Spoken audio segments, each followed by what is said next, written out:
Então, gente, hoje a gente vai começar a falar sobre a revisão da Lei do Abuso de Autoridade. Foi a primeira que eu ministrei aqui, né? Na verdade, algumas pessoas que estão aqui hoje não chegaram quando eu ministrei abuso de autoridade. É por isso que eu resolvi fazer essa revisão, esse revisaço hoje, para essas pessoas que não estavam no abuso de autoridade e também para as pessoas que, enquanto eu ministrei o Estatuto Geral das Guardas, foram chegando aos poucos, né? Que muita gente foi chegando. Cada sábado surgia uma pessoa nova aqui para a aula, então nem sempre dava para essas pessoas aprenderem, né? Elas, infelizmente, elas não puderam assistir desde o início.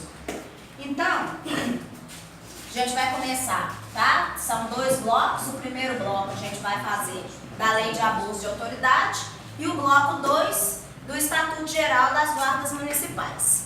Então, vamos lá. Quais que são, pessoal, os pontos-chave da Lei do Abuso de Autoridade? Os principais são esses aqui, ó. E esse aqui também, embora esteja mais afastado, só por uma questão de espaço. Os principais, os pontos-chave da matéria de Lei de Abuso de Autoridade são exatamente esses que estão anotados. Então, o que acontece? Primeiramente, a gente vai relembrar o que é o conceito de autoridade. Porque isso é importante saber, porque a própria lei fala aqui, né? A lei chama Lei de Abuso de Autoridade. Tá, tudo bem, Lei de Abuso de Autoridade. Tá, mas quem é autoridade para essa lei? Quem que é, afinal, que, né, pode ser considerado autoridade? Quem assistiu a aula vai relembrar. E quem não assistiu, quem chegou depois, fiquem sabendo.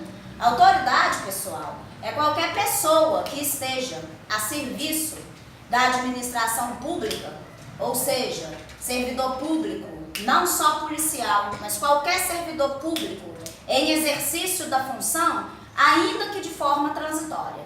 Isso aqui é importante saber, que não precisa ser, por exemplo, um servidor público estável, não, um servidor público concursado. Pode ser um servidor público, uma pessoa que é equiparada a servidor público, porque está prestando serviço num órgão público, ainda que de forma transitória. Por exemplo, estagiário de órgão público. Estagiário de órgão público, ele não é concursado diretamente, ele não é servidor, ele é estagiário. Geralmente, ele é contratado por aquele órgão público na função de estagiário, porque ele está fazendo faculdade em alguma área que interessa, que é útil para aquela repartição pública. O que a repartição pública faz com esse estagiário? Ela celebra um contrato com ele, com um certo tempo de duração, e findo aquele contrato, ele não tem vínculo empregatício com o órgão público. Então, ainda, pessoas que estejam a serviço da administração pública, ainda que de forma transitória, ou seja, transitória significa passageiro, significa que vai ter fim, que tem uma data de início e tem uma data de fim. Desde quando a pessoa entra ali naquela repartição pública, já está determinado a data que ela vai começar a prestar serviço lá e já está estipulada a data que vai terminar. Então, a autoridade para os efeitos dessa lei é qualquer pessoa a serviço da administração pública em geral, ou seja, administração pública, poderes legislativo, executivo e judiciário. Qualquer pessoa, qualquer servidor público. Exemplos. Outro exemplo de forma transitória que eu acabei de lembrar qual que é, mesário. Nos dias de votação, mesário, por incrível que pareça, é autoridade para essa lei aqui.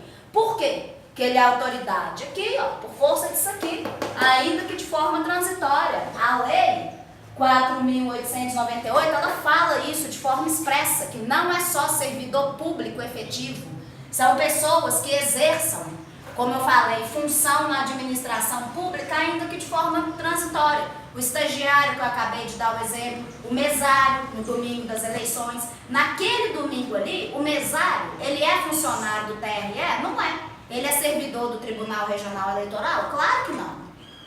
Mas naquele domingo, naquele primeiro domingo de outubro e no último domingo de outubro, se tiver segundo turno, ele não vai estar lá prestando serviço para a Justiça Eleitoral? Então o mesário também é autoridade para efeitos dessa lei. Então seria quem? O mesário, o estagiário de algum órgão público, o próprio servidor público que fica lá, o servidor público de qualquer um dos poderes, legislativo, executivo, judiciário, o policial militar, os guardas municipais, qualquer servidor público, em qualquer esfera, só guardar isso. A autoridade, não se prendam à ideia de que a autoridade é só policial, não, porque não é.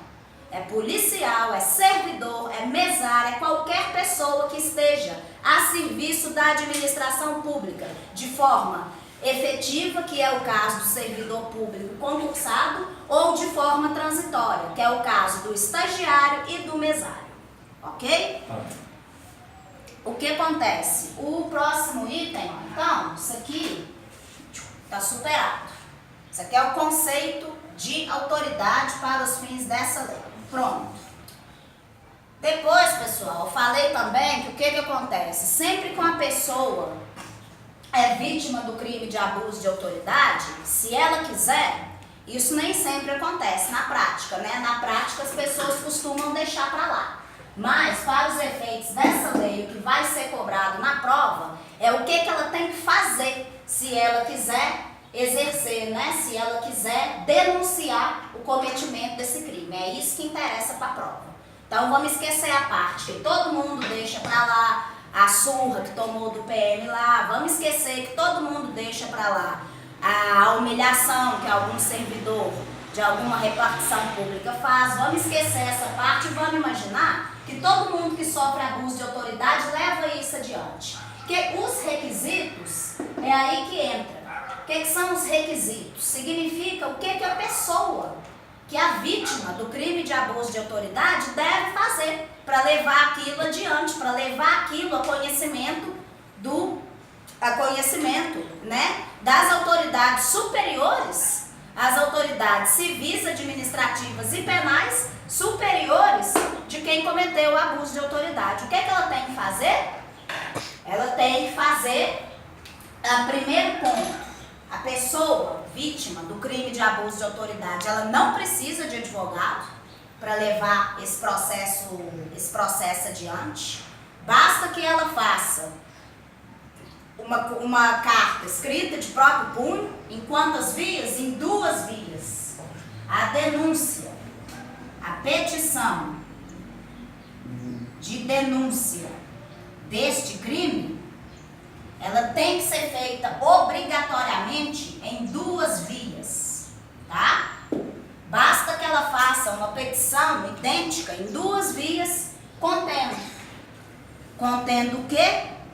Os elementos, o que a doutrina, isso aí é só para quem é do direito. Os elementos que a doutrina de direito penal chama de elementos formais. Vocês não precisam guardar isso, vocês podem guardar só os requisitos, vamos colocar assim. Quais que são os requisitos dessa petição de denúncia? Ela deve conter 3 requisitos.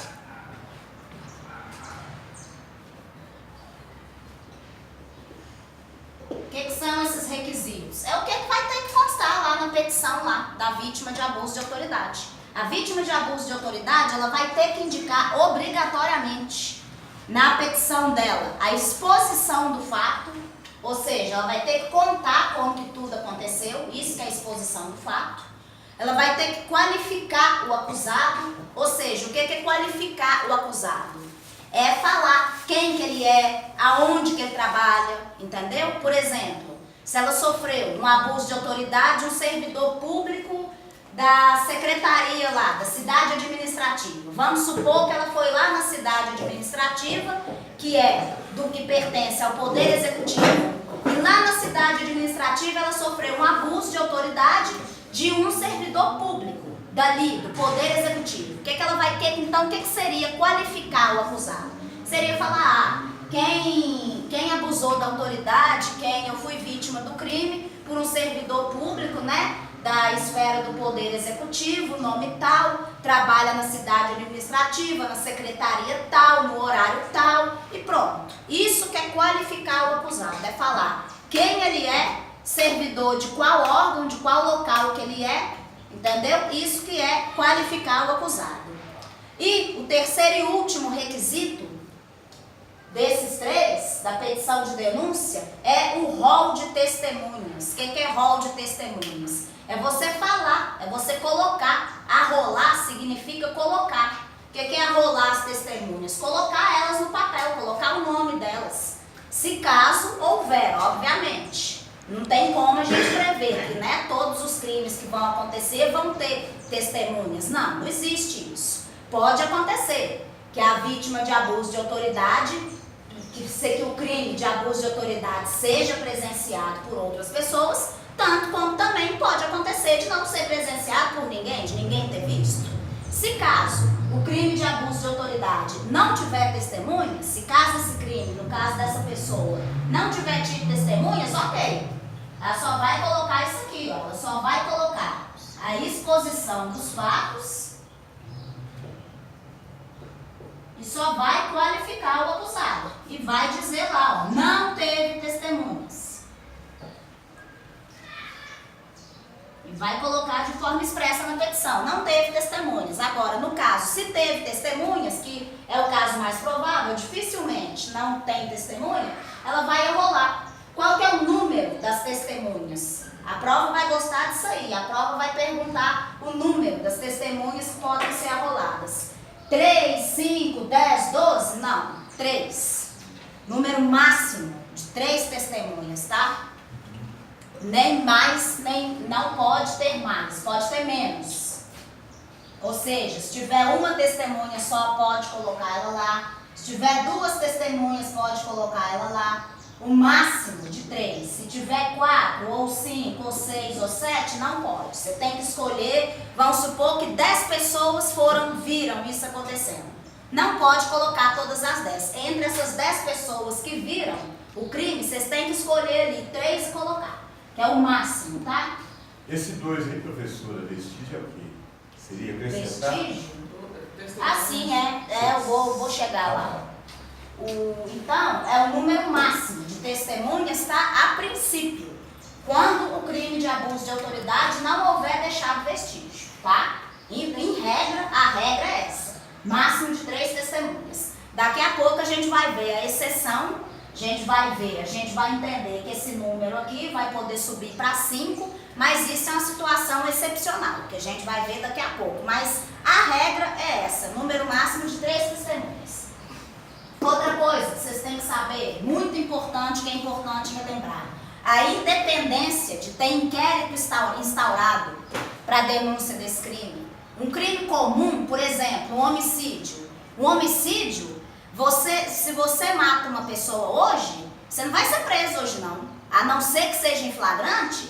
Se não for em flagrante, você não vai ser preso hoje. Porque vai acontecer toda uma situação primeiro. Primeiro vão chamar a polícia vai vir, vai verificar o local, vai verificar como que a pessoa morreu, vai ser chamada a perícia para poder, né, colocar aquelas faixas amarelas, fechar o local. Depois disso vai ser instaurado o inquérito policial. Finalizado o inquérito policial, o delegado envia para o Ministério Público, que aí ele oferece a denúncia. Mas, em regra, o que eu quero dizer para vocês? Qualquer crime, os crimes comuns, eles precisam de inquérito policial para acontecer o início do processo. O Ministério Público, que é o titular das ações de cometimento de crimes, ele não pode iniciar antes do inquérito, em regra.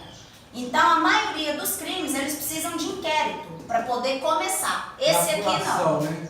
Oi? O inquérito seria a apuração. Isso, a apuração.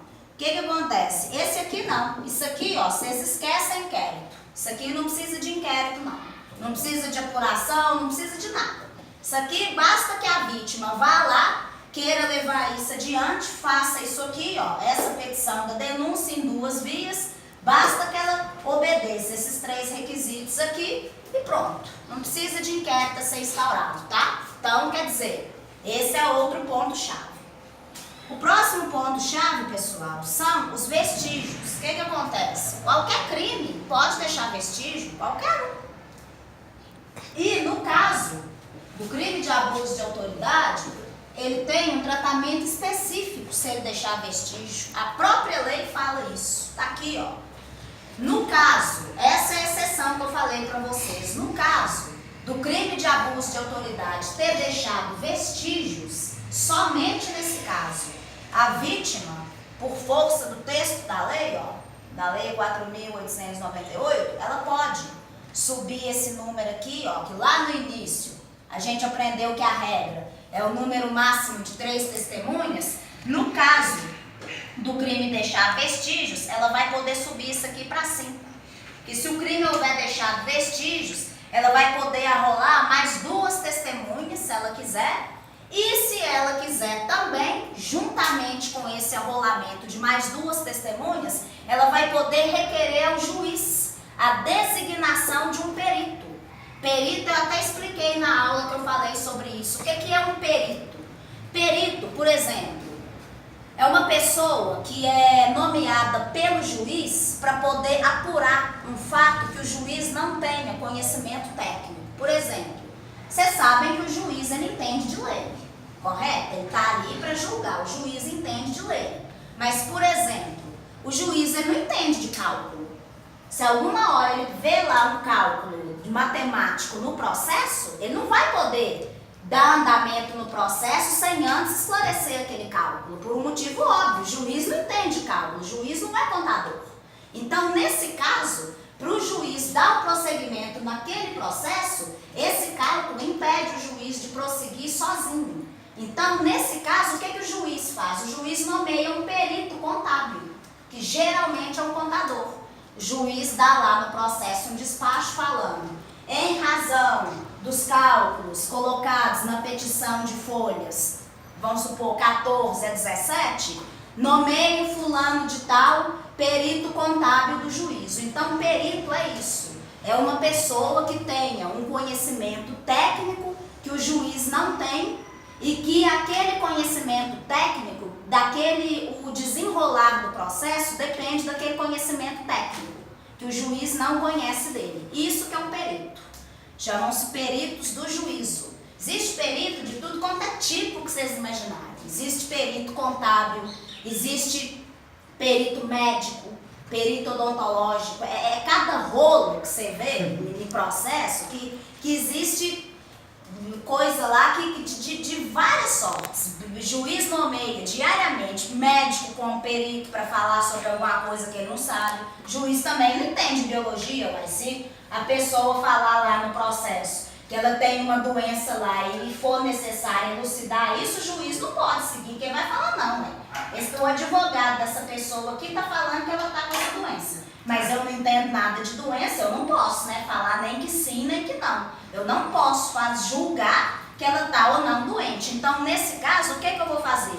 Nomeio fulano de tal, doutor fulano de tal, como médico, perito do juízo, para elucidar se a fulana de tal está com a doença tal. Isso que é um perito, tá? Na aula lá que eu dei, eu expliquei isso. É um auxiliar do juiz.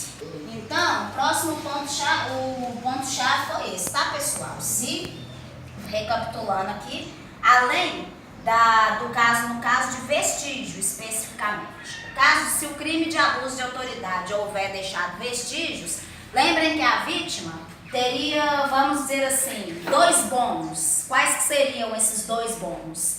Requerer, né, pedir a inclusão de mais 2 testemunhas e também pedir para o juiz designar um perito, tá? Agora que está explicado o que é perito, fica mais fácil entender. Pode pedir, digamos que ela teria esses 2 bônus, tá? Se o crime de abuso de autoridade que ela sofreu houver deixado vestígios. Outra coisa que vocês não podem esquecer em hipótese nenhuma, que isso aí não cai não, isso despenca em prova, é o prazo que o Ministério Público tem para oferecer a denúncia. Esse prazo aqui, ó, 48 horas, tá? Por que 48 horas? Por que é o Ministério Público que oferece a denúncia? Pessoal, é simples, porque o crime de abuso de autoridade é um crime de ação penal pública. Crimes de ação penal pública, o Ministério Público é o titular da ação. Eu expliquei isso na aula também. Crime de ação penal pública, homicídio, crime de abuso de autoridade, é de ação penal pública. Se é de ação penal pública, o titular da ação, a quem compete iniciar, instaurar o processo, é quem? Não é você, não é ela, não é ninguém, é o Ministério Público. Crime de abuso de autoridade, coloquem, lembrem muito disso, porque a banca adora falar que crime de abuso de autoridade é um crime de ação penal privada. Não é, nem vai ser. Crime de abuso de autoridade é Ministério Público, é crime de ação penal pública, tá? Se é um crime de ação penal pública, é óbvio que é o Ministério Público que dá início ao processo. Então aqui, ó, se é o Ministério Público que dá início ao processo, obviamente ele não vai ter a vida inteira para dar início a esse processo, né? A lei precisava estipular um prazo para que ele tomasse essa providência. E qual que é o prazo para o Ministério Público oferecer essa denúncia, iniciar o processo? Crime, 48 horas. Então, ele tem, vejam bem, não são 2 dias, vejam bem, 48 horas. O prazo é contado em horas, não em dias. Lembrem-se disso, 48 horas é 2 dias aqui na vida comum pra gente. Mas para efeito de lei, 48 horas não são 2 dias, 72 horas não são 3 dias. Atenção para isso também, não são 2 dias que o Ministério Público tem, não. Ele tem 48 horas, tá? Que eu falei que o crime, né? Fiz essa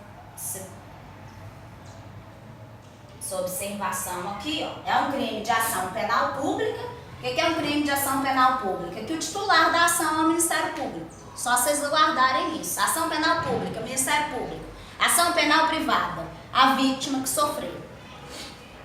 Tá? Por exemplo, o crime de ação penal privada não é o Ministério Público que dá início à ação. O crime de ação penal privada é a própria vítima, através de advogado, que dá início ao processo.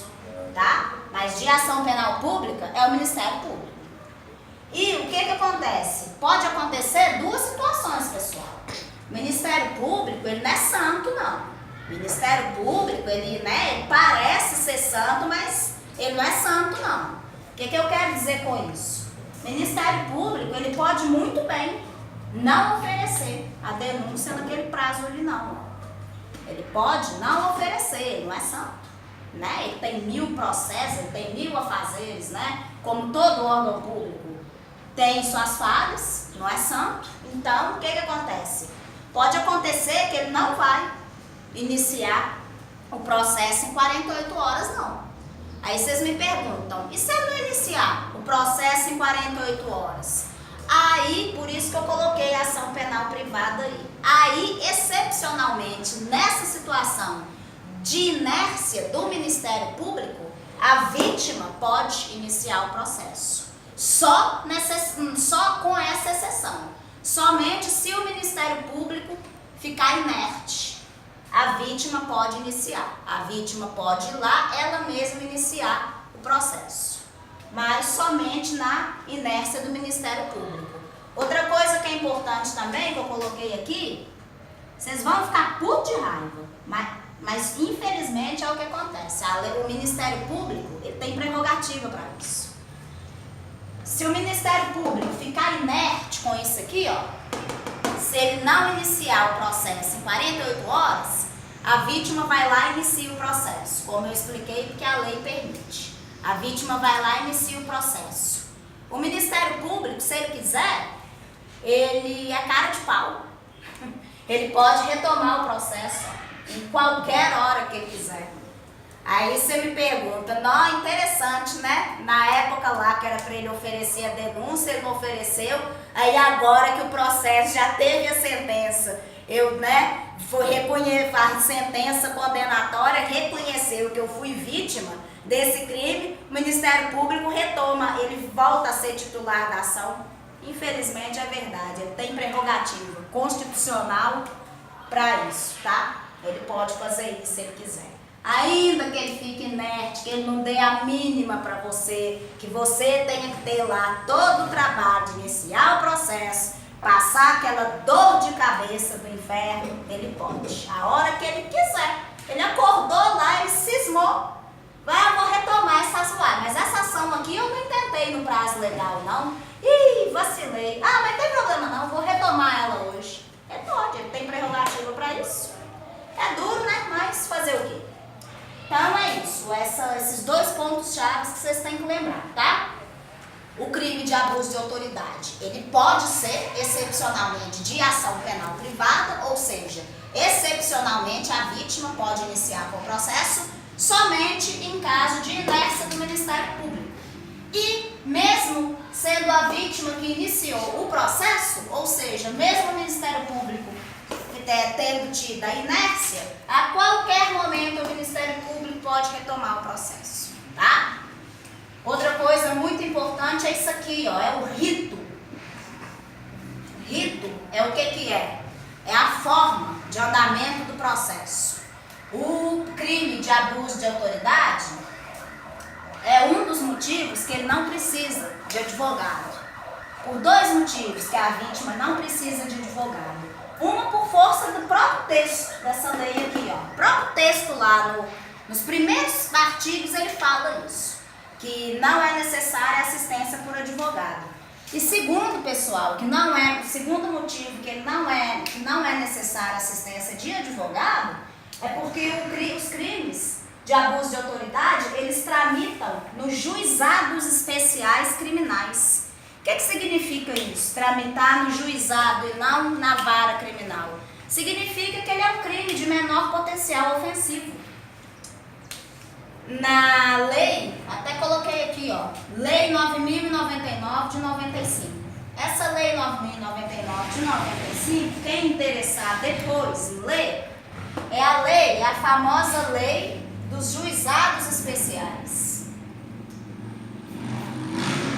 Juizados especiais, pessoal, eles se desmembram em duas vertentes. Tem os juizados especiais cíveis, que é para causas cíveis, ou seja, causas cíveis de menor complexidade.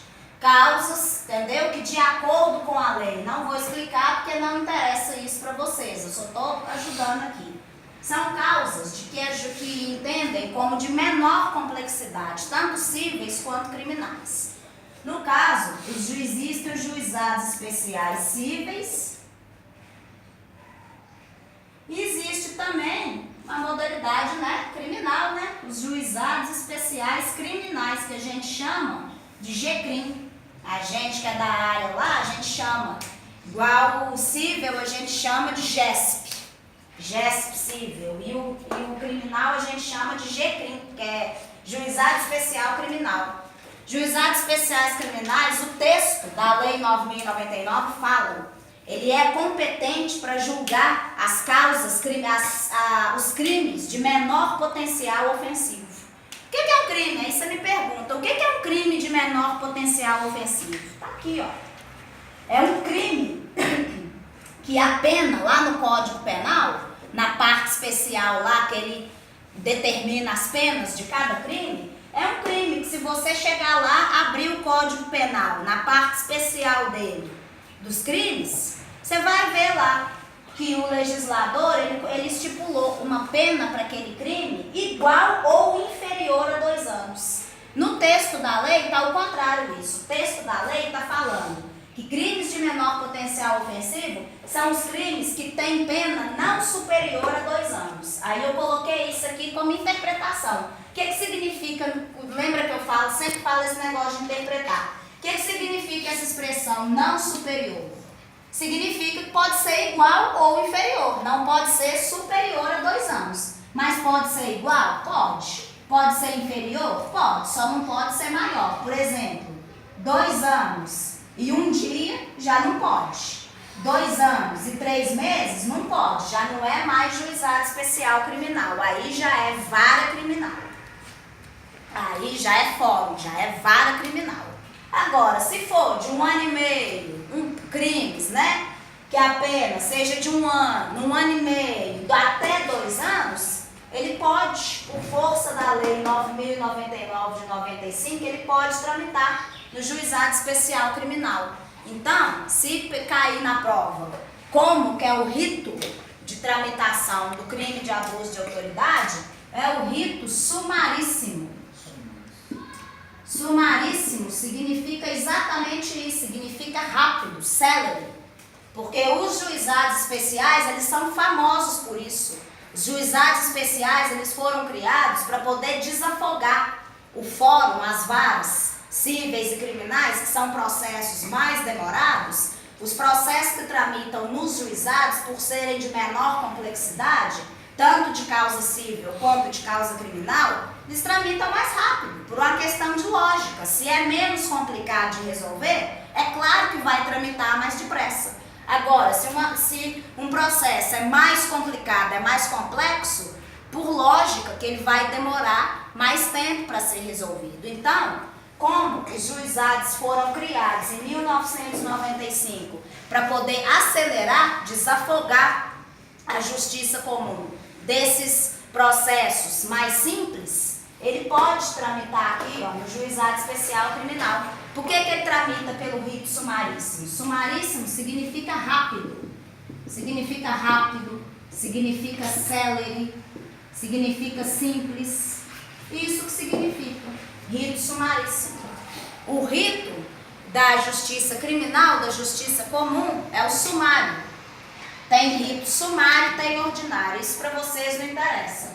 Mas o rito aqui, ó, na lei de abuso de autoridade, ele vai tramitar pelo rito sumaríssimo, que é pelo juizado especial criminal. Então, se tiver escrito lá na prova que o crime de abuso de autoridade tramita na vara criminal, isso está errado. Ele não tramita na vara criminal e não vai tramitar. Ele vai tramitar no juizado especial criminal, por causa que ele é um crime de que a lei considera de menor potencial ofensivo, tá?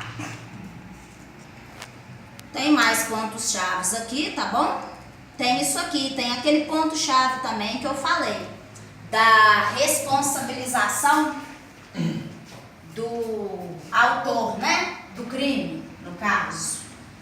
Vou esboçar isso aqui. Tem essa parte também da responsabilização do autor do crime, ó. E a gente falou que a responsabilização do autor desse crime, ela vai se dar em 3 esferas. Quem assistiu essa aula vai lembrar disso. A responsabilização do autor do crime de abuso de autoridade, ela vai se dar em 3 esferas. A saber,